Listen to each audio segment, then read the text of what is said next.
implementation of how artillery functions in armored warfare and how you play artillery and how it works in the matches is better better than a lot of ways it's handled in other games, and in terms of where it was originally when we first started doing the alphas compared to where it is now. In terms of what we do next to address artillery, like I said, it's a topic of extremes. Do we remove artillery entirely from the game? Do we continue to work on, just doing balance changes where we're increasing or decreasing the output, or increasing or decreasing the rate of fire, and etc.? Or do we have to look at artillery from like a purely functional point of view in terms of like how does artillery actually work in the game? How do I play the class? User left your channel. How does it work in a match?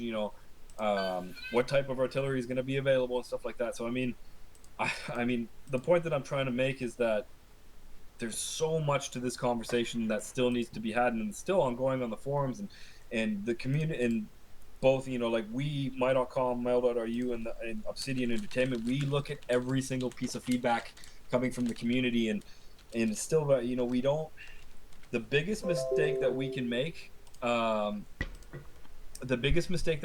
is doing a knee-jerk reaction to feedback. So, and what I mean by that is just looking at like one small piece of an overall feature, making a change, just for the sake of saying that we made a change.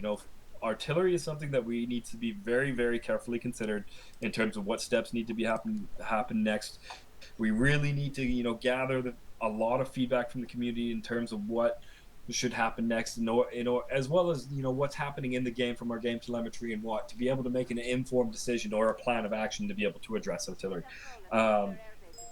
Right now, I am not aware of any sort of drastic actions that are going to happen to artillery. But it also goes back to the point where there's still a lot of debate in terms of how artillery functions in the game. So, we're gonna address the rate of fire. If the damage output, if people feel it's still too high, that's something that needs to get addressed, and that's kind of a short-term goal. But in terms of developing a whole long-term goal for this specific class, I mean, that's something that we need to. It's still kind of in progress, and we need to take a look at. So I know that was a very long-winded answer, and I do apologize for that. But hopefully that gives you guys a little bit of insight on where we're at with looking at artillery.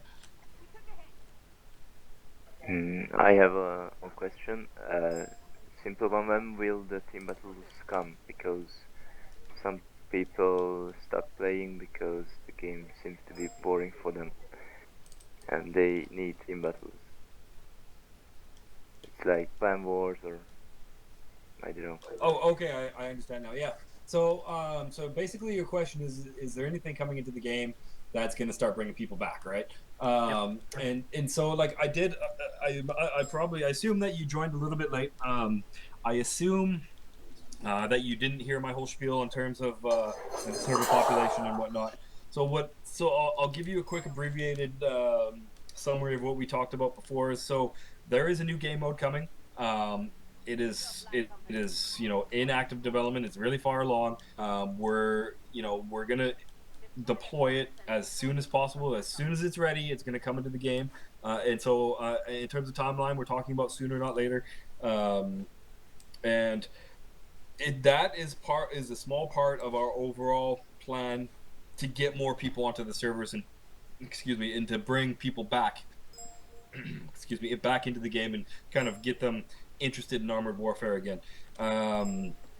And so in terms of speaking specifically to server population, so we're aware, I mean, we are absolutely aware of what the situation is.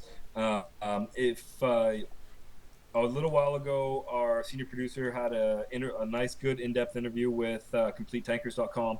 And Will, if you're still around, if you could post the link to that podcast again, that'd be great. Please and thank you. You guys should really listen to this interview, because he does talk, quite a bit about, the server population and kind of the steps that we're doing to address it. I mean, there's not a lot of specific information that we can go into that I can provide here, simply because these are all plans that are coming.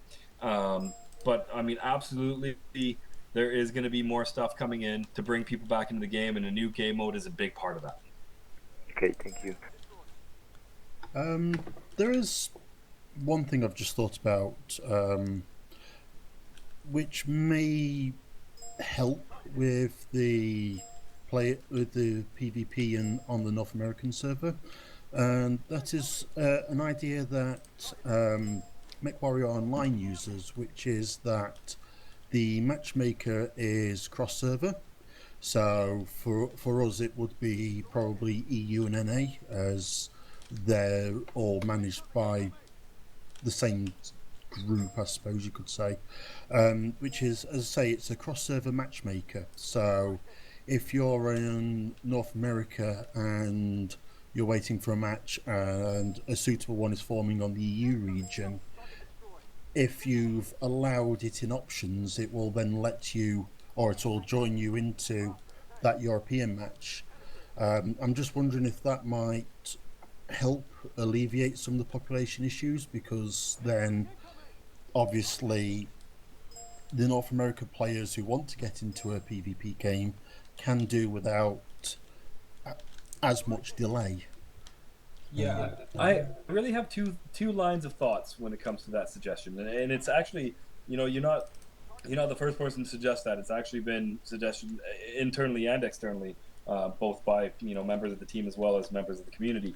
So just in my first thought, it would be is if you I mean, that makes sense for a certain geographic location in North America, right? So our servers are in San Francisco and Amsterdam, which means that if you're on the East Coast, the mid to East Coast of United States, you really, hitting either server is kind of, it's okay in both situations, right?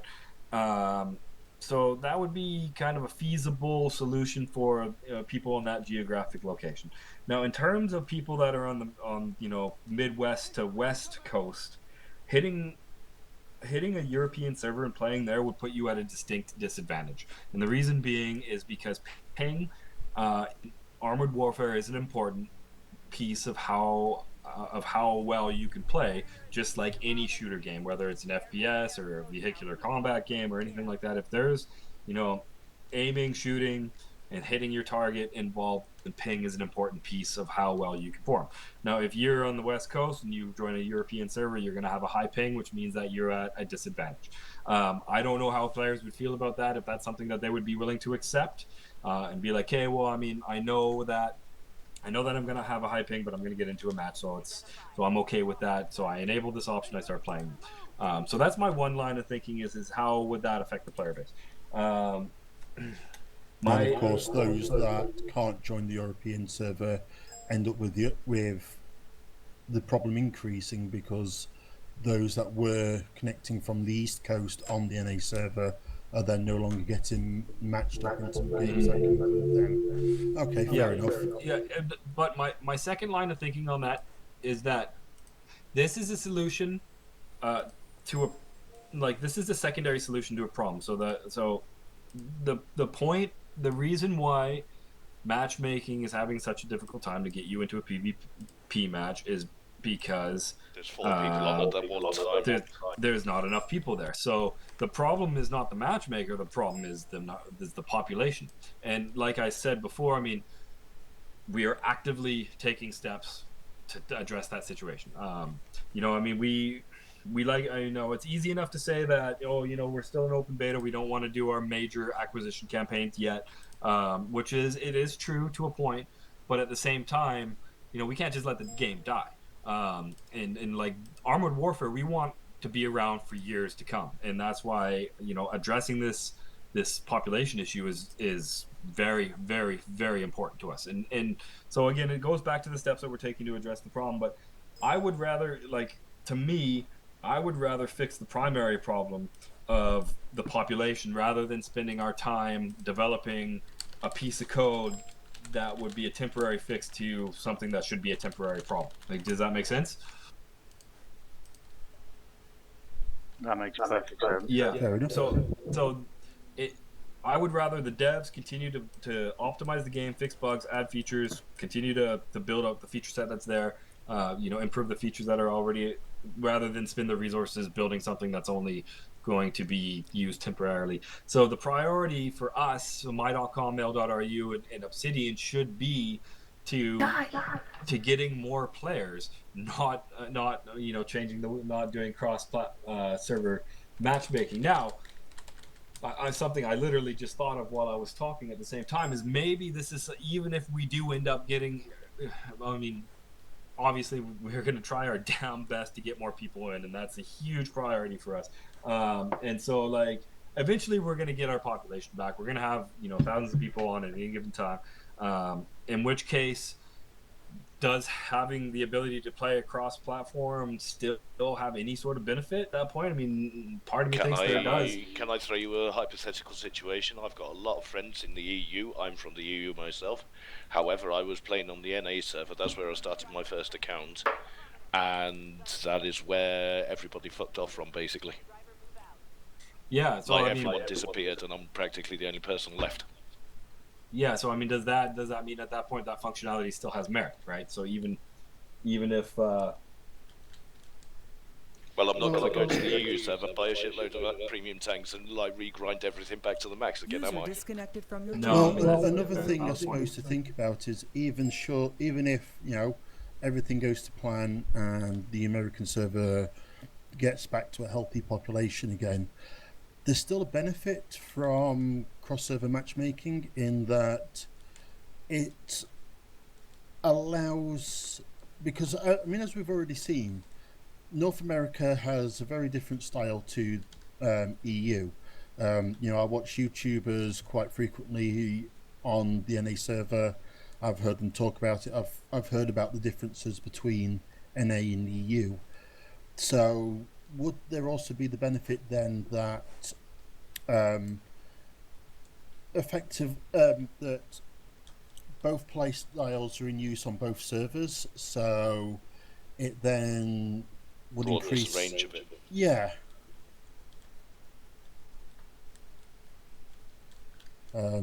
It opens both servers up to different ideas on how to play the game. Yeah, I mean, this is one of those topics that we get bogged down again pretty good. Fair enough. There's definitely pros and cons to the solution, but I think I'll take a firm stance on the priority should be to getting more players rather than adding that functionality. All right. Okay, guys, I got time for one more question. I stayed 15 minutes longer than I would have liked to. So one more question. Who's got it? Me. Will the chieftain get a proper resize to where it's actually in its in-game form, to when it's actually in its real-life form and not like 2 to 3 times the size it is? It's in not real life? 2 to 3 times the size. It's about It's 10% huge! bigger. It's about 10% bigger than it should be. And that's the least of That's the still problems with the huge. chieftain. It needs a penetration buff in the first place. All right. I mean, this is a question that we get a lot, and especially on our streams. Is so. I mean, my answer there is, eventually yes, absolutely. The thing that you guys have to remember is that making models, changing models, and especially if we're talking about reducing the overall size of a tank model, I mean that takes months, right? Like creating a tank is months of man time, and so. So the answer is yes. When it's going to come, I mean, as soon as they finish the task. It's a very time consuming. It takes a long time to do, and yeah. So it's it's not the highest priority right now. I mean, the team is very much focused on building new tanks rather than remodeling old ones. So that's not to say that it's not being worked on. It's just not the biggest priority at the moment. So the answer is yes, in time. Okay, and with that, guys, I mean, I would love to stay longer and keep chatting with you. I've got, I don't even know when I logged in, like, what, an hour and a half now? Unfortunately, it's about 12:30 in West Coast, North America. I'm getting a little bit dizzy because I'm super hungry, and I do apologize for having to run off, but I want to remind you, everybody, that we are doing a second session this evening. It's going to be 6 p.m. Pacific Standard Time. And so Free Tag, so Kev, our community manager, Free Tag is going to be on there, I believe, but not 100% committed that Spunky from Obsidian is also going to attend. I will attempt to attend, but that's right around the time that I pick up my daughter from daycare, so I may be a bit later, may not be able to attend at all. So if you guys have more questions, I encourage you guys to attend our next session. It'll be also on TeamSpeak here. I mean, last time we did it on Discord. We're going to do it on TeamSpeak this time around. I think next month, because the battalion nights are going to be something that we continue to do going forward. We don't want to stop doing these because I love sitting here and talking with the community. I would love to spend more time with you guys, but I need to get some refreshments and get some chow. So this evening, TeamSpeak. Next month, it'll be on North America. It'll be a North American time slot. Will be back on Discord next month, but this evening it'll be on TeamSpeak. So again, guys, I mean, if you have any more questions, join Free Tag, and he'll be able to give you some more answers. And guys, don't ever hesitate to get in touch with me privately. I don't have the opportunity to check every single PM every minute of every day on the forums, but feel free to send me a PM. Feel free. I am on Twitter.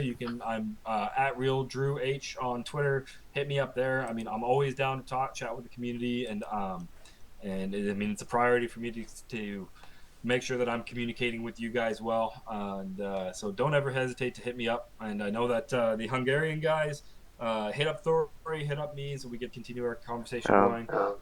Everybody who had suggestions, please make sure that you post them in our suggestions form. Our developers, we don't respond to every single one there, but rest assured that we do read each and every one of them. So please pass them there. And one last thing is I wanted to thank everybody for coming in out and participating. Like I said, I love chatting with the community on a one-on-one basis, and I find these things fun, and I love getting the guys' feedback and giving you guys insights to where we're at with the product and with the team. And yeah. So thank you very much, guys. Thank you for your time. Drew, Thank you. you come down for, Bye. Bye, guys. for See ya. only 1 minute. Take care. Another room. User disconnected from your channel. Ah, Alright, Thank that'll be you for it. speaking up about it, User Heady. disconnected from your Sorry? channel. Thank you for User speaking left up your about that channel. one, User Heady. left your No channel. worries. That User left question your I had. channel. User left your Yeah, channel. it's one I've thought about for a while on and off, and I think I've asked about it a couple of times, but never really got an answer before. So Well, the thing is, most people, as far as I could tell, were assuming it was immediately a server merger, when it's not. It's just putting the matchmakers together and letting the people choose which server you're going on to. yeah. Can I just interrupt you there, guys, quickly? Having actually played on both servers, User the disconnected biggest from your problem channel. you would have with merging the matchmaker would actually be the time difference. Because Well, prime actually, time. no. That would be another one of its disconnected from your advantages, because you get a dead period in the EU between about 1 o'clock in the Hedy, morning could I and quickly 6 interrupt you? o'clock in the morning. Hedy. Sorry. I'm just gonna say that I'm gonna go as well. I actually want to eat my dinner for once. I've basically been recording this and User playing left Armored your Warfare at channel. the same time in Fallout 4, so people couldn't see what I was User looking at joined to. your So channel. hopefully I should have some recordings up by tomorrow. Thanks for coming, everybody, and see you all later. Yeah. Thank you also, Take dude. care. Take Spitfire. care. Sorry. See ya, princess. Disconnected. Alright, everybody, that was the EU stream. This will probably be made into quite a lot of parts. The next time we get something like this, I'll record it as well. So thanks for stopping by and watching, and